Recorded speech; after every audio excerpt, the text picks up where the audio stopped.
નમસ્તે મિત્રો, અમારી ચેનલ જોબ ફોર ગુજરાતમાં તમારું સ્વાગત છે. અહીં આપણે સ્વીપા રિલેટેડ જે પણ ક્વેશ્ચન આન્સર છે એના રિલેટેડ વિડીયો બનાવીએ છીએ. તો આ વિડીયોમાં આપણે અહીં આજ જોઈશું કે સ્વીપાની એન્ટ્રન્સ એક્ઝામમાં આપણે કેવી રીતે એસે લખવો અને કેવો એસે પૂછાય છે, તેના ક્રાઇટેરિયા શું શું છે, તેની ઇન્ટ્રેક્શન શું છે, આ બધા વિશે આજે માહિતી મેળવીશું. જો મિત્રો આગળના વિડીયો તમે ન જોયા હોય તો જોઈ લેજો, જે એના રિલેટેડ છે કે આ સ્વીપામાં સિલેબસ અને બુક કઈ કઈ હોય છે, સ્વીપાની તૈયારી કેવી રીતે કરવી, એની ડિસ્ક્રિપ્શનમાં લિંક પણ આપેલી છે અને ચેનલ ઉપર જઈને પણ તમે જોઈ શકો છો. તો મિત્રો આજે આપણે ગઈ સાલ અને એની આગળના સાલ પૂછાયેલા એસેની વાત કરીશું અને એ એસે કયા ટોપિક રિલેટેડ હતા અને આપણે કઈ રીતે આ એસેની તૈયારી કરવી એના વિશે અહીં આપણે વાત કરીશું. સૌથી પહેલાં આપણે અહીં કેટલીક સૂચનાઓ વિશે માહિતી મેળવી લઈએ કે એસે લખવામાં કઈ બાબતોનું ધ્યાન રાખવું જોઈએ સ્વીપા એક્ઝામમાં. તો મિત્રો અહીં આપણે સમય મર્યાદાની વાત કરીએ તો આ એક્ઝામમાં તમને 1.5 કલાકનો ટાઈમ મળશે અને એમાં તમારે 100 માર્ક્સનું પેપર હશે. આ એસેનું પેપર અહીં આપણને કુલ 4 જેટલા એસે આપેલા હશે અને એમાંથી કોઈ એકને સિલેક્ટ કરીને એ એસેને લખવાનો રહેશે અને આ એસે 1000 શબ્દોની આજુબાજુમાં જ હોવો જોઈએ અને ડીક ટુ ડીક માહિતી આપેલી હોવી જોઈએ અંદર. જેમ કે જે ટૉપિક ઉપર એસે પૂછાયેલો છે એ ટૉપિક વિશે જ તમારે માહિતી આપવાની રહેશે અને તે માહિતી અસરકારક અને સૂચનાને અભિગમ મુજબની હોવી જોઈએ અને તમારે આ એસેમાં તાર્કિક રીતે વિચારીને તમારા શબ્દોમાં આ એસેનું વર્ણન કરવાનું રહેશે. તો મિત્રો ચાલો આપણે પાછળના વર્ષમાં પૂછાયેલા એસેનો અભ્યાસ કરીએ અને એના મુજબથી તારણ કાઢીશું કે આજે આપણે આગળના જે 2024માં આ સ્વીપાની એક્ઝામ લેવાની છે એના એસે કેવા રહેશે. તો ચલો સ્ટાર્ટ કરીએ. મિત્રો 2021-22માં પૂછાયેલા પેપરમાં પૂછાયેલા એસેની વાત કરીએ તો the future of online education, online શિક્ષણનું ભવિષ્ય શું છે એના વિશે માહિતી આપવાની છે અને એ એસેને સારી રીતે વર્ણન કરવાનો હતો. એ વિશેનો એસે એક પહેલો એસે પૂછાણો હતો જે 2021-22માં પૂછાણો હતો.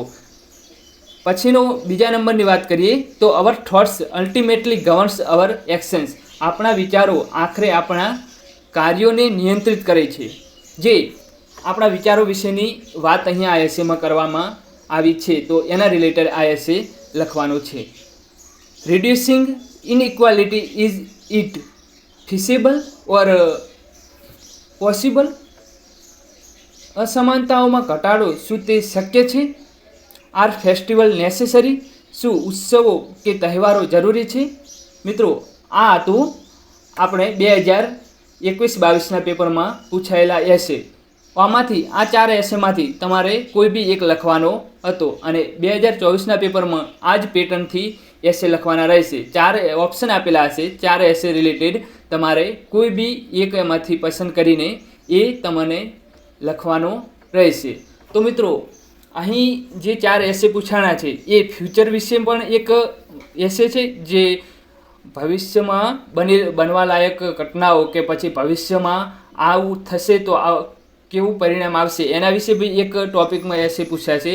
એક વર્તમાનમાં શું ઘટનાઓ કઈ ઇવેન્ટ બની રહી છે અને સામાન્ય પ્રવાહ વિશે પણ એક એસે હશે. એક ભૂતકાળમાં બની ચૂકેલી ઘટનાઓનું શું અસર ભવિષ્યમાં થશે એના વિશેનો પણ એસે છે અને જે આપણા તહેવારો છે કે સામાજિક પ્રસંગો છે વિશેનો પણ એક ટૉપિક અહીં આવરી લેવામાં આવે છે. દર વર્ષે આ રીતે જ એસેની પેટર્ન હોય છે, આ રીતે જ એ લોકો એસે પ્રશ્નપત્રમાં મૂકતા હોય છે. તો મિત્રો આગળ વાત કરવા જઈએ તો આપણે 2021ના સ્વીપાના એન્ટ્રન્સ એક્ઝામના પેપરમાં કયા ટૉપિક ઉપર એસે પૂછવામાં આવ્યો હતો એના વિશે વાત કરીએ. પહેલાં તો આપણે એ જાણીએ કે તમે જો આગળના વિડીયો અમારા ના જોયા હોય સ્વીપા રિલેટેડ 2024માં કેવી રીતે તૈયારી કરવી અને તેનો સિલેબસ શું છે તો એ જોઈ લો અને આ વિડીયોને લાઇક કરી લો અને પછી ચેનલને સબસ્ક્રાઈબ કરી લો, જેથી કરીને તમને આગળ આવતા વિડીયો પણ જોવા મળે. આપણે આગળના વિડીયોમાં હવે નેક્સ્ટ વિડીયો અપલોડ કરીશું, એમાં જોઈશું કે 2024માં કેવા ટોપિક વિશે એસે પૂછાશે અને કેવી રીતે એ એસેની તૈયારી કરવી અને એ એસે કયા ટોપિક રિલેટેડ હશે અને તેની સંભાવનાઓ કેટલી છે તે એસે ટોપિક વિશે પૂછાવાની. તો એ વિશે વાત કરીશું. તો તમને આ વિડીયો મળી રહે, આગળનો વિડીયો જે અપલોડ કરવામાં આવે તે માટે તમે અમારી ચેનલને સબસ્ક્રાઈબ કરી લો અને બેલ આઇકનને ઓલ ઉપર ક્લિક કરી દો, જેથી કરીને દરેક વિડીયો આ ચેનલમાં અપલોડ કરવામાં આવતા તમને સમયસર મળી રહે અને તમે એના વિશે માહિતગાર છો. જરૂરી જણાવવાનું કે આ ચેનલ ફક્ત સ્પીફાના એસ્પિરન્ટ ઓર તૈયારી કરતા વિદ્યાર્થીઓ માટે જ બનાવવામાં આવી છે. તો એના રિલેટેડ તમને અહીં વિડીયો મળી રહેશે. તો તમે જો સ્પીફાની તૈયારી કરતા હો તો આ વિડીયોને જરૂરથી સબસ્ક્રાઈબ કરી લેજો. તો મિત્રો, આગળ 2020-21ના પેપરની વાત કરવા જઈએ તો એમાં પહેલો એસે પૂછવામાં આવ્યો હતો કે impact of corona pandemic on hour lives, આપણા જીવન પર કોરોના મહામારીની અસર. આ એક કરંટ અફેર્સ વિશેનો એસે હતો. તે સમયે 2020-21ના ટાઈમે કોરોના પેન્ડેમિક ચાલી રહ્યું હતું, તેથી તે સમયે કરંટ અફેર હતું અને તેના રિલેટેડ એક એસે પૂછાઈ ગયો. આગળ વાત કરીએ એમ કરંટ અફેર્સ વિશે પણ એક એસે પૂછાશે. કરંટ ઇવેન્ટ બની રહી છે એના ટોપિક ઉપર પણ એક એસે પૂછાશે અને તમારે એ બી લખવાનો થશે.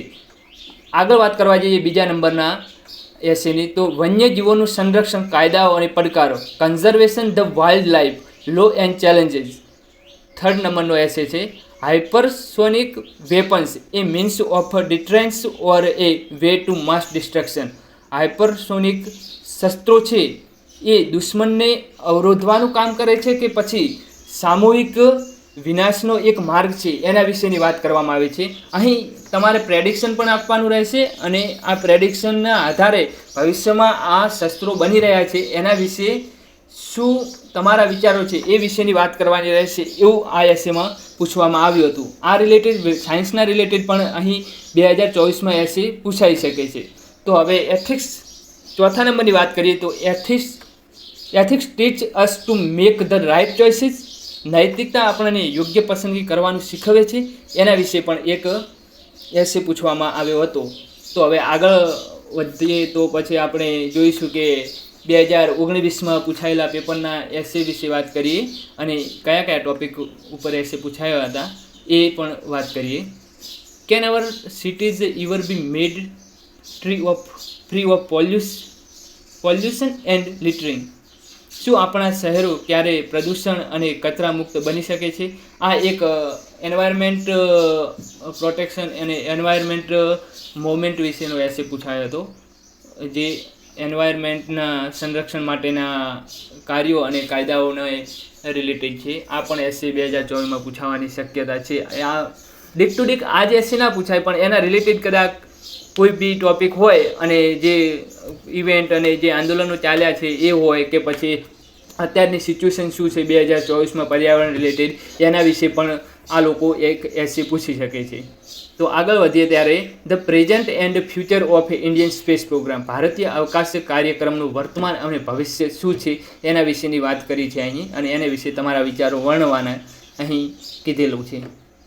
ત્રીજા નંબરના એસેની વાત કરીએ તો પહેલાં તો એ વાત કરી લઉં કે આ ચારેય એસેમાંથી જે 4 ટોપિક હશે, જે ચારેય અલગ અલગ ફિલ્ડમાંથી તમને પૂછવામાં આવે છે અને આમાંથી તમારે એક કોઈ બી તમને પસંદ આવે એ ચૂઝ કરીને એ જ એસે લખવાનો રહેશે, એક જ એસે, અને એ પણ 1000 વર્ડની આજુબાજુમાં. તો અને ડીક ટુ ડીક લાઇન ટુ લાઇન જે ટોપિક છે એ ટોપિકને આવરી લે એ રીતે લખવાનો રહેશે. તો હવે ત્રીજા નંબરના એસેની વાત કરીએ. The importance of mythology and fables in teaching ethics to children, બાળકોને નૈતિકતા શીખવવામાં પૌરાણિક કથાઓ અને દંતકથાઓનું શું મહત્ત્વ છે એના વિશેનો એસે પૂછવામાં આવ્યો હતો. ચોથું વાત, to strengthen good governance, local governance must be strengthen. શું દેશ આ એસેમાં એવી રીતે તમારે માહિતી આપવાની છે અને એવી રીતે પૂછવામાં આવ્યું છે કે તમારા વિચારો વર્ણવો. શું કે તમારા દેશનું સંચાલન કરતી જે ગવર્નન્સ છે, દેશના સંચાલનમાં સ્થાનિક લોકલ સરકારનો શું ફાળો છે અને તે કઈ રીતે મદદ કરી શકે છે એના વિશે વાત કરવામાં આવી છે.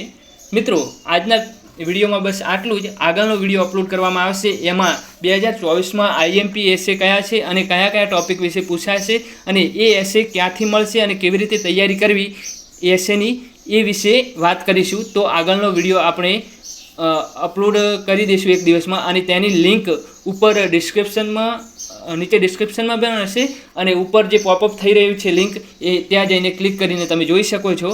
તો મિત્રો, આ ચેનલને હજુ તમે સબસ્ક્રાઈબ ના કરી હોય તો સબસ્ક્રાઈબ કરી દેજો અને આ વિડીયોને લાઇક કરી દેજો, જેથી કરીને તમને આગળ આવતા દરેક વિડીયો મળી રહે.